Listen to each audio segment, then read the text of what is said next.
Hello guys, this is Gunjan and today we will start class 11th Business Studies Chapter 1 Part 3 Business Risk। तो guys आज हम इस video में क्या understand करने वाले हैं कि बिजनेस रिस्क है क्या।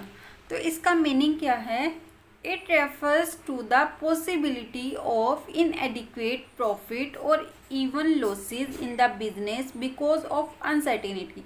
गाइज देखिए, जो हमारा फ्यूचर होता है ना, वो कैसा होता है? अनसर्टेन होता है, अनिश्चित होता है। हमें नहीं पता कि हमारे फ्यूचर में क्या होने वाला है और क्या नहीं होने वाला। तो बिजनेस किसके लिए किया जा रहा है? फ्यूचर के लिए ना।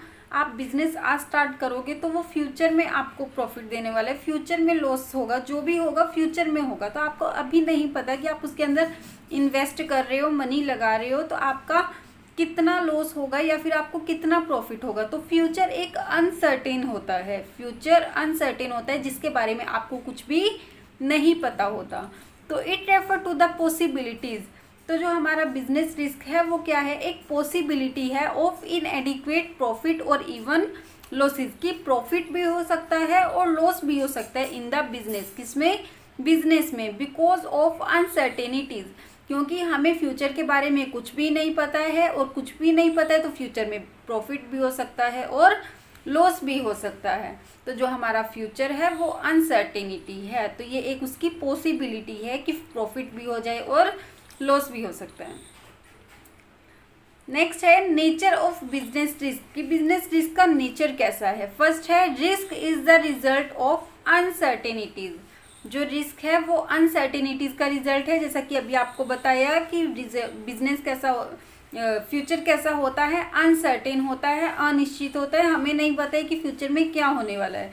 तो ये जो रिस्क है हमारा वो अनसर्टेनिटीज का रिजल्ट है। आपको लॉस भी हो सकता है, आपको प्रॉफिट भी हो सकता है। फर्स्ट है ह्यूमन अनसर्टेनिटी। जैसे कि फ्यूचर में क्या हुआ कि ह्यूमन, हम लोगों ने ही, हमारी जो एम्प्लॉयज़ हैं या फिर और कुछ, या फिर स्ट्राइक कर दी उन्होंने, ठीक है, थेफ्ट, चोरी हो गई।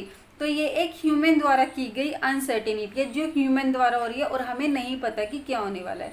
नेक्स्ट है business uncertainty, wrong assessment of demand. मतलब हमें नहीं पता कि डिमांड किस चीज़ की है और हमने प्रोडक्ट कोई और बना दिए, प्रोडक्शन हमने किसी और चीज़ की कर दी, और जिस चीज़ की मार्केट में लोगों को ज़रूरत भी नहीं है, डिमांड भी नहीं है, हमने ऐसी चीज़ों की प्रोडक्शन कर दी है।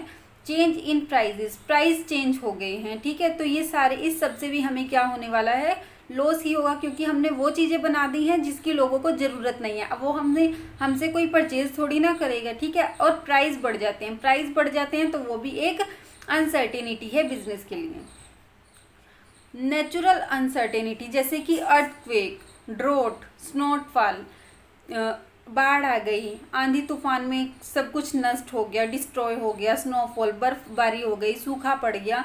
तो ये सारी हमारी नेचुरल अनसर्टेनिटीज़ है। नेक्स्ट है risk is an essential part of every business. जो रिस्क है वो हर एक बिजनेस का इसेंशियल पार्ट है। जैसे it is difficult to come out of the intriguing web of business risk. The only reason of the business risk is carried for future and future is uncertain। देखो, जो business किया जाता है वो future के लिए किया जा रहा है, और जो रिस्क भी लिया जा रहा है, कैपिटल भी लगाई जा रही है, वो किसके लिए लगाई जा रही है? फ्यूचर के लिए। और फ्यूचर में क्या होने वाला है हमें कुछ नहीं पता होता, ठीक है।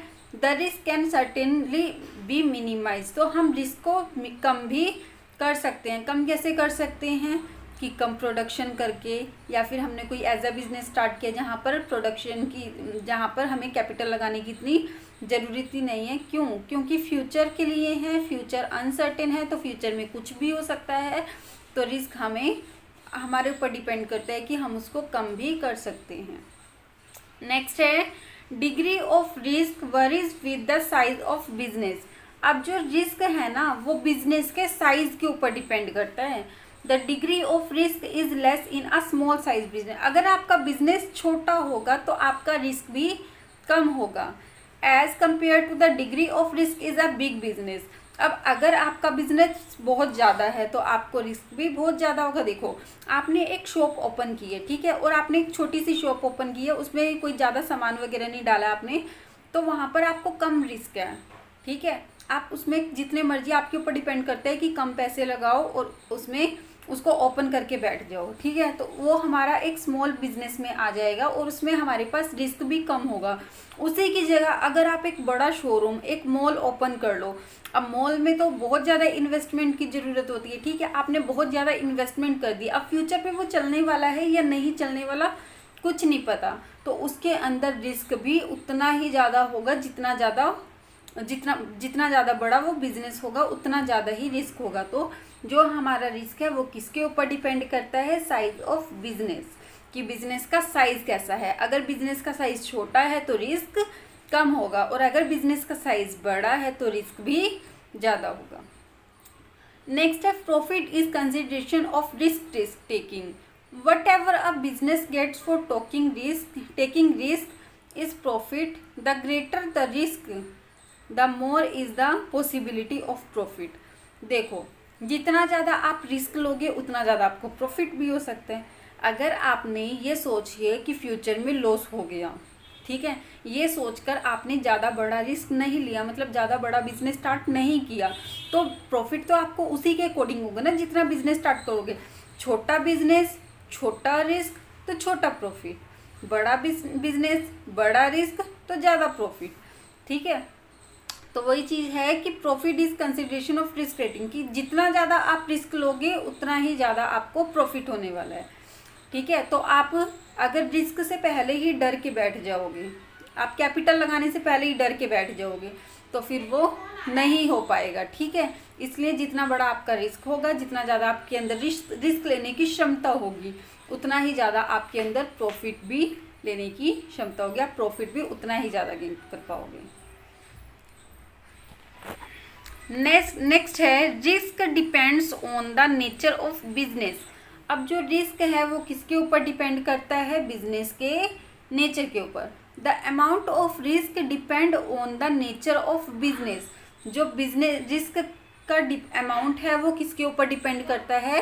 बिजनेस के नेचर के ऊपर। Of daily utility things like salt, pulses, आटा एक्सेट्रा, ठीक है। अब ये डेली वाला बिजनेस है, जैसे कि सॉल्ट, पल्सेस, आटा, ये तो कुछ टाइम के लिए आएगा और कुछ टाइम के लिए चला जाएगा, तो ये हमारा बिजनेस का एक नेचर हुआ। The amount of is less, तो इसमें जो रिस्क का अमाउंट होगा वो कैसा होगा? लेस होगा।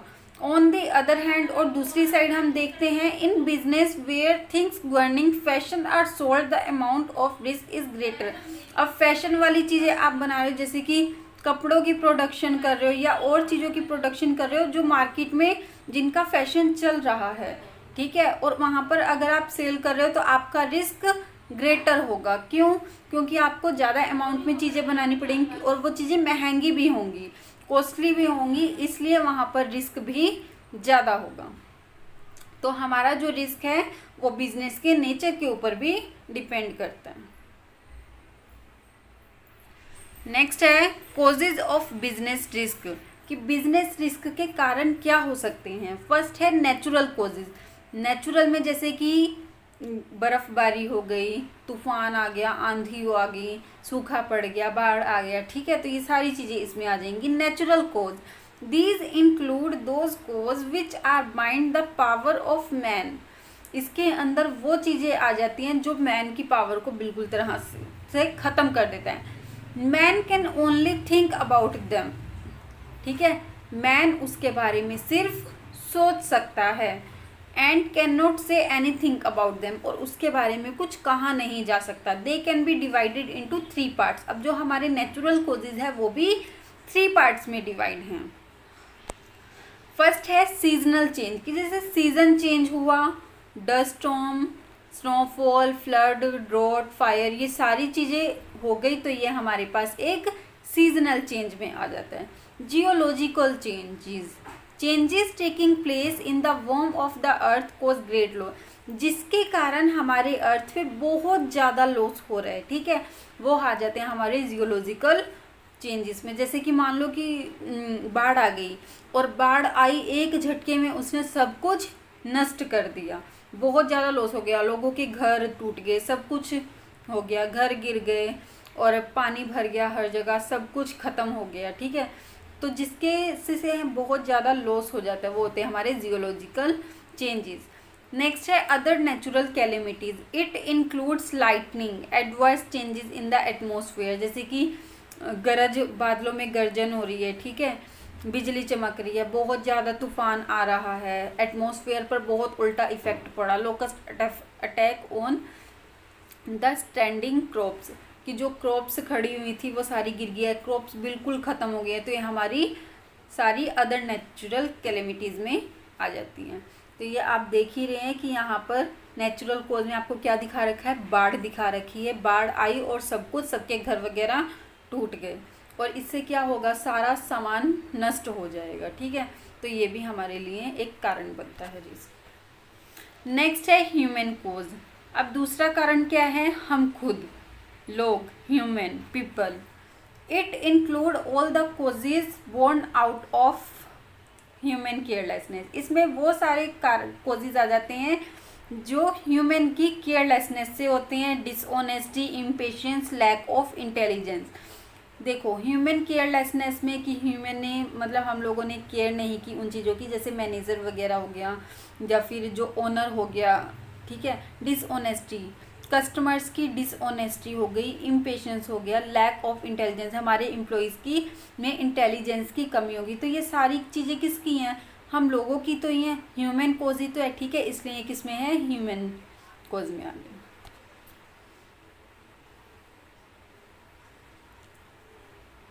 इसमें फर्स्ट है हमारे पास डिसऑनेस्टी बाय एम्प्लॉयज़, कि एम्प्लॉयज़ की डिसऑनेस्टी, एम्प्लॉयज़ हमारे ईमानदार नहीं हैं। When the people work with businessman, जब हम लोग बिजनेसमैन के साथ वर्क कर रहे हैं, स्टार्ट स्टीलिंग थिंग्स और money when the business risk is start, और वहाँ पर आप ये देख रहे हो कि चीज़ें वेस्ट हो रही हैं, मनी के बारे में कुछ नहीं पता कि कहाँ से आ रही है, कहाँ से आ रही है, चीज़ों के बारे में कुछ नहीं पता, तो यहाँ पर हमारा एक बिजनेस रिस्क क्रिएट हो जाता है, स्टार्ट हो जाता है यहाँ से। नेक्स्ट है डिसऑनेस्टी बाय कस्टमर्स, एम्प्लॉयज़ की डिसऑनेस्टी के बाद अब आता है कस्टमर की डिसऑनेस्टी, कस्टमर की, जो कस्टमर ईमानदारी से नहीं वर्क कर रहे हैं।